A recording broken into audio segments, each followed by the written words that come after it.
डर मुझे भी लगा फासला देखकर, पर मैं बढ़ती गई रास्ता देखकर। खुद ब खुद मेरे नजदीक आती गई मेरी मंजिल, मेरा हौसला देखकर।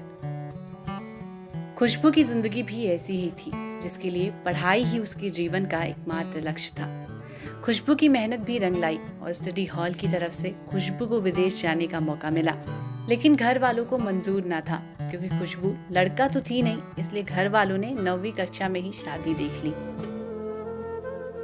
मेरा नाम खुशबू रावत है और मैं गोमती नगर विशाल खंड 1 में रहती हूँ और मैंने अपनी प्रेरणा से पढ़ाई करी है। और मैं अपनी स्टोरी बताना चाहूँगी। जब मैं क्लास 10th में थी तो पापा मेरी शादी करना चाह रहे थे और मैं मना कर रही थी क्योंकि मुझे पढ़ाई करनी थी। और मुझे उसी वक्त स्टडी हॉल एजुकेशन फाउंडेशन के अंदर बाहर जाने का मौका मिला, विदेश। तो पापा का कहने का मतलब था कि मेरी शादी हो जाए, उसके बाद मुझे कहीं भी जाना है मैं जा सकती हूँ और पढ़ सकती हूँ। और मैं क्लास 10th के बाद मैं पढ़ना चाहती थी। पापा नहीं चाहते थे कि मैं पढ़ूँ आगे, क्योंकि बहुत सारी हम लोग 5-6 सिस्टर्स हैं, जिस वजह से वो चाहते थे कि मैं बड़ी हूँ तो मेरी शादी पहले हो जाए, और मैं चाहती थी कि मैं पढ़ लूँ, जिसकी वजह से काफ़ी कहा सुनी हुई। और एकदम से मेरे घर इतने सारे लोग आ गए मुझे देखने कि शादी करनी है, और मुझे बोला गया सडन कि ये लड़का है। मैंने उस वक्त उनको फिर मना किया कि अगर मैं शादी करूँगी तो मुझे स्टैम्प पेपर पे लिख के दीजिए कि मैं जितना पढ़ना चाहूँगी उतना वो पढ़ने देंगे, और जॉब करना चाहूँगी तो जॉब करने देंगे। इस बात के लिए सभी मना कर रहे थे और मैं थी कि मुझे पढ़ना था, जिसकी वजह से पापा को समझ ही नहीं आया, और मेरी बात को ना समझते हुए उन्होंने मुझे अच्छे से पीटा और घर में बंद कर दिया। फिर मैंने एक चिट्ठी लिखी जो मेरी दादी ने मेरी फ्रेंड तक पहुंचाई, और मेरी फ्रेंड ने क्लास टीचर तक। फिर उन्होंने मेरे घर पे चाइल्ड लाइन और पुलिस की हेल्प के लिए भेजा और बोले कि पापा को बंद करा देंगे। तो पापा को गुस्सा आया तो उन्होंने मुझे घर से निकलना ही बंद कर दिया। मेरे कमरे में 7 डेज़ मुझे बंद करके रखा कि मैं कहीं ना जाऊं, और इतनी पिटाई करी कि बस मुझे तो बस ये हुआ कि मैं अब इनके घर पे और नहीं रह सकती। फिर ऐसे में मैंने सोचा कि मैं चाहे फुटपाथ पे रह लूं, मैं घर पे नहीं रहूंगी।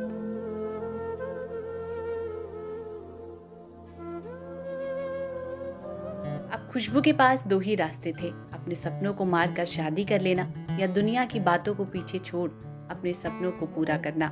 लेकिन जिंदगी को अपने शर्तों के हिसाब से चलाने वाली खुशबू भला कहाँ किसी की सुनने वाली थी। आंखों में सपने और दिल में हौसला लेकर खुशबू ने विदेश के लिए उड़ान भरी। मुझे सेकंड चांस मिला 2013 में, तब मैं विदेश गई।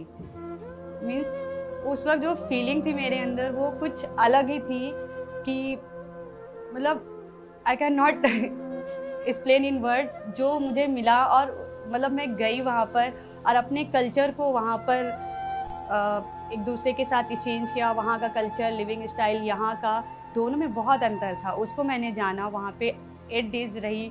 वो मैंने वहाँ पे काफ़ी ऐसा लग रहा था पूरा 8 दिन में हमने पूरी ज़िंदगी जी ली। वो इतना अच्छा, वो कम पड़ रहा था। उसको बहुत एंजॉय किया। वहाँ से आने के बाद काफ़ी कॉन्फिडेंट मिला मुझे। अब खुशबू के पास ना तो इतने पैसे थे, ना ही परिवार का साथ। अगर कुछ था तो सिर्फ उसके सपने।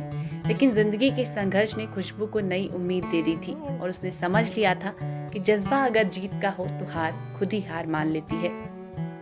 खुशबू ने महिलाओं के लिए शहर में चल रहे दीदीज फूड ज्वाइन किया, जहां से खुशबू का आत्मविश्वास बढ़ा। खुशबू समझ चुकी थी कि अपनी जिंदगी को तरक्की की ओर वो खुद ले जाएगी। खुशबू ने जी जान लगाकर दीदीज फूड के साथ काम किया। पढ़ाई से लेकर अपने सभी खर्चे खुशबू खुद उठाने लगी, और अपने काम से सभी को इतना प्रभावित किया कि आज खुशबू दीदीज फूड के साथ बतौर मैनेजर काम कर रही हैं। दादी चाचा के साथ अलग रहती थी घर पे, फिर उन्होंने मुझे सहारा दिया। उन्होंने कहा बाहर कहीं नहीं रहना, घर पे ही रहो। फिर मैंने अपने पापा का घर छोड़ के चाचा और दादी के साथ रहने लगी, और वहीं रहकर मैंने दीदीज फूड, जहाँ पे आज मैं कार्यरत पे हूँ, मैंने यहाँ अपनी लाइफ की जर्नी स्टार्ट करी, काम करना चालू किया, और अपनी बीए और एमए मैंने 2017 में अपना एमए कंप्लीट किया। आज मैं सक्षम हूँ तो दीदीज फूड और अपनी दादी की वजह से। और उस वक्त मेरे क्लास टीचर और मेरे फ्रेंड्स ने मुझे बहुत सपोर्ट किया, जिसकी वजह से मैं उनको हमेशा धन्यवाद कहती हूँ। और दीदीज फूड में मुझे आर्थिक रूप से बहुत ही सहारा मिला, प्लस यहाँ पे अपनापन और एक फैमिली जैसा माहौल रहा। मैं हमेशा यहाँ पर बहुत अच्छे से काम करी और आज भी मैं कर रही हूँ, तो मुझे बहुत अच्छा फील होता है। यही नहीं, खुशबू के पिता भी खुशबू से काफी खुश हैं और अपने फैसले पर उन्हें कहीं ना कहीं तकलीफ भी होती है, लेकिन इस पर खुशबू कहती हैं कि पापा गलत तो नहीं थे, हालात गलत थे और मैं तो थी ही बच्ची। अभी पापा के साथ मेरे रिलेशन काफ़ी अच्छे हैं। लास्ट वीक पापा पैरालाइज भी हो गए। मैंने मतलब घर पे और भी लोग हैं, बट मेरी एक घर पे प्रेजेंट उनको अलग ही बनाती है। अच्छा लगता है, अच्छा फील करते हैं। मैं उनके आसपास रहती हूँ, अच्छा उनको अच्छा फील होता है। आज वो मेरे सामने नहीं कह पाते हैं, बट वो कहीं ना कहीं वो अपनी चीज़ों को बहुत मन में ही गिल्ट फील करते हैं, बट मुझे कभी एक्सप्रेस नहीं करते, बट प्राउड फील करते हैं कि आज उनकी बेटी इतनी सक्षम है। मुझे लगता है जो मैंने चैलेंजेस फेस किए हैं ये कोई और लड़की ना करे। मेरा एम था कि मैं किसी गांव वगैरह में जाकर जो प्रौढ़ अवस्था में लोग होते हैं, काम करते हैं और पढ़ने की इच्छा होती है नहीं पढ़ पाते, उनको पढ़ाना, उनको जागरूक करना। समाज के साथ जब तक आप चेंज नहीं होंगे तब तक समाज में सुधार नहीं आएगा। आप चेंजेस की बात करते हो और आप खुद की मेंटालिटी नहीं चेंज करते, आप खुद एजुकेट नहीं हो, फिर दूसरों को कैसे आप ब्लेम कर सकते हो किसी चीज़ के लिए। उनका थोड़ा सा माइंडसेट चेंज करना।